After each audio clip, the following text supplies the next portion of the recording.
चलो, मंदिर पुनिया तुम बड़े चलो, सब अपनी गिरफ्तारी देने के लिए तैयार है, हमें ले चलिए अपने साथ। आपके ऊपर अमित शाह का हाथ है। वो आदमी जो किसी की नहीं सुनता, मतलब वो उससे बड़ा तानाशाह कोई नहीं है, उसके बावजूद आप एक पत्रकार से डर जा रहे हैं कि उसको जेल में डाल दे रहे हैं। देश के चौथे स्तंभ को खतरे में पहुंचाने वाला है, इसलिए सबको मिलकर लड़ना चाहिए और किसान, पत्रकार और जनता सब मिलकर इस सरकार के सामने खड़े हो और लड़े और सत्ता को घर पर फेंकने की जरूरत है। उनके सिर पे अपना पैर रख देते हैं। अगर इसको मनदीप पुनिया ने जैसे स्वतंत्र पत्रकार ने कहा तो क्या बंद करो, हमला नहीं चलेगा, नहीं चलेगा, नहीं चलेगा। पुनिया को रिहा करो, रिहा करो, रिहा करो। इंकलाब जिंदाबाद, जिंदाबाद, जिंदाबाद।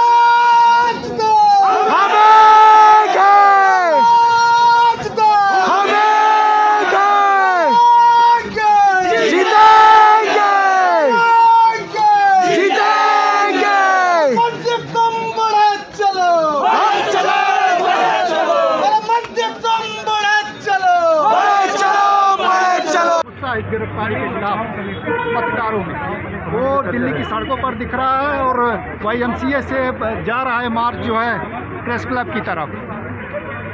और दिल्ली पुलिस नहीं तो यहाँ जो नॉर्थ ब्लॉक में बैठे उनके आका हैं, उनको समझना चाहिए कि इस तरह से सोशल मीडिया के उसको चेक नहीं किया जा सकता, इस तरह से उसका मुंह नहीं बंद किया। कल जो किसान आंदोलन को लगातार प्रदर्शन को कवर कर रहे हैं मीडिया वाले, तो कल मनदीप पुनिया नाम का एक पत्रकार था, वो नाइट के समय में वहाँ पर बैरिकेडिंग के पास वो दिखा रहे थे, कवर कर रहे थे कि पुलिस की गैदरिंग है, ये कितनी बढ़ गई है। तो पुलिस वालों ने ऐसा शो किया कि जो ये बैरिकेडिंग को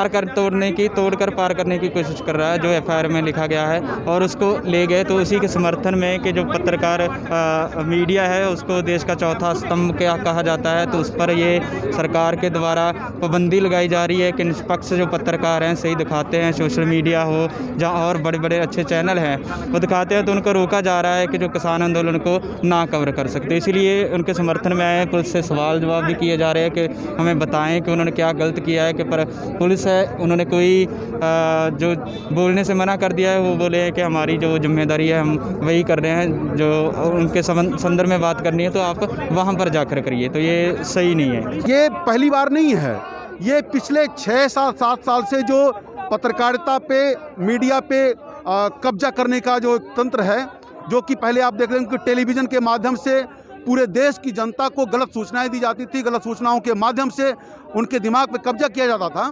लेकिन अब जबकि किसान ने अपने अधिकार के लिए लड़ने की बात की है, आपने देखा सिंधु बॉर्डर पे, गाजीपुर बॉर्डर पे क्या हो रहा है, उसमें से कुछ स्वतंत्र पत्रकार उभर कर आए हैं जिन्होंने भारत की जनता के हक के लिए बात उठाने की कोशिश की है और उसका प्रभाव पूरे देश पे, देश से बाहर की सीमाओं पे जा रहा है।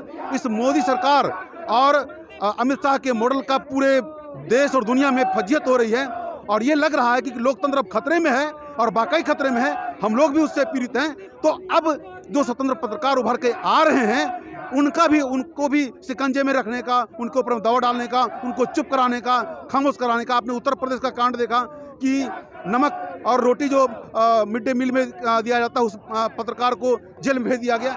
ये सारी जो कवायदे हैं, ये भारत के लोकतंत्र को खतरे में पहुंचाने वाला है, देश के चौथे स्तंभ को खतरे में पहुंचाने वाला है, इसलिए सबको मिलकर लड़ना चाहिए और किसान, पत्रकार और जनता सब मिलकर इस सरकार के सामने खड़े हो और लड़े और सत्ता को घर पर फेंकने की जरूरत है। यहाँ पर आप सच दिखाइए, आप जेल में जाएंगे, आप झूठ बोलिए, आपको तुरंत आवाज़ पे बुला लिया जाएगा। तो देखिए, हमें चुनना है कि हमें दलाली करनी है या नहीं करनी। बाकी तिहाड़ तो सब जाते हैं, बाकी कोई दलाली करके जाता है और कोई दिहाड़ी करके जाता है। तो अब देखते हैं क्या होता है आगे। बाकी हमारा संघर्ष, इलाज क्या है? इलाज ये है कि हमें ऐसे ही एकजुट होकर मुखर होते रहना पड़ेगा।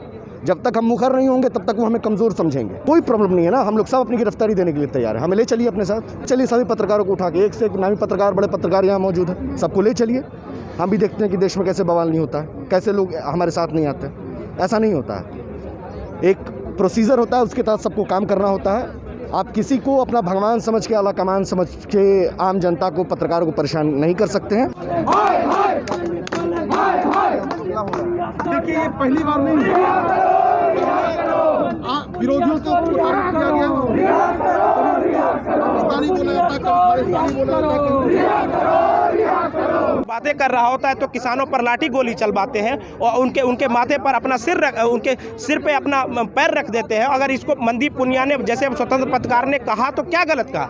आपने जो किया उसको उसने दिखाया। इससे आपको परहेज क्या? अरे भाई, गलती करते हो जब कहते हो कि हाँ हम किसानों पे गोली चलवाने के लिए, तो सहो भी इसको कि हाँ कोई मेरे कहे को उजागर कर रहा है। आपके करे पर तो बेशर्मी नहीं है, लेकिन उस करे को कोई दिखा रहा है तब बेशर्मी दिखाने की मतलब समझ नहीं आती है कि दिल्ली पुलिस को डर कैसे लग जाती है। इतना बड़ा भाई आपके ऊपर अमित शाह का हाथ है, वो आदमी जो किसी की नहीं सुनता, मतलब वो उससे बड़ा तानाशाह कोई नहीं है। उसके बावजूद आप एक पत्रकार से डर जा रहे हैं कि उसको जेल में डाल दे रहे हैं और बिना उसके लॉयर को प्रेजेंट हुए आप उनको न्यायिक हिरासत में भेज देते। समझ नहीं आता भाई किस हद की, किस अव्वल दर्जे की बेशर्मी है। मैं तो दिल्ली पुलिस के जवानों से कहना चाहूँगा, आज अमित शाह है तो आप बच रहे हैं, अगले बार आपका भी नंबर आएगा। कभी आपने भी लाठी चलाने से मना किया तो आप भी जाएंगे और गारंटी से जाएंगे। ऐसा नहीं है कि नहीं गए। बहुत सारे IPS हमने भी देखे हैं जो कि रिटायर होने के बाद आज किस जिल्लत की ज़िंदगी जी रहे हैं। आप भी के अधिकारी राजीव कुमार को तो भाजपा ने छोड़ा नहीं, आप तो क्या है, आप तो एक सिंपल से कांस्टेबल है जो सबसे पहले नपेंगे। अर्नब गोस्वामी को अगर आप पत्रकार मानेंगे तो मैं आपके